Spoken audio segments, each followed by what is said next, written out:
discovered a lot. We still don't know the answer to that question. Are we alone?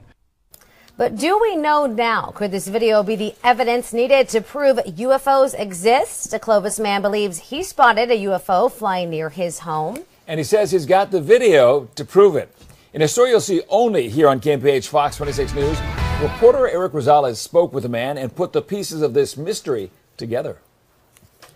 Take a good look. See that bright orb? Now look closely and you can see a smaller bright light appear to fly away. Slowing the video down and brightening it, the small light is easier to see. It appears to fly away from the giant orb and then just disappear. It was weird because I didn't see it when I was videoing it. And then I thought, oh my God, this is real. This is something more than just an orb. It released something. But what? I took the video to Fresno State's physics department.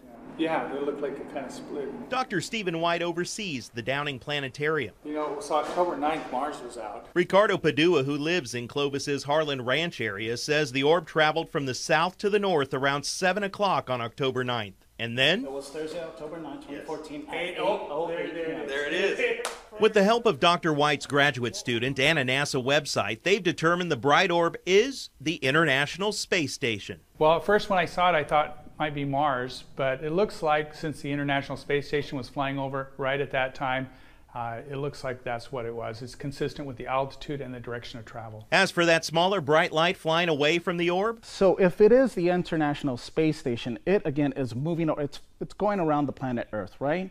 The stars are stationary, so it would fly by, and right when you kind of see that zoom in, as he's zooming in, it could have just passed by one of those stars, and it looks like that star is moving. When in reality, it's a space station moving away from the star. Another option? Of course, you know, they do drop capsules from time to time, so we might want to check on that. Those land in Russia. As for Padua, he's not buying it. He says this is just one of several sightings he's witnessed. What they say could be, but my other sightings without the video, there's a connection somewhere. Although I found a logical explanation for the video, Dr. White and others say the fascination for finding life on another planet continues.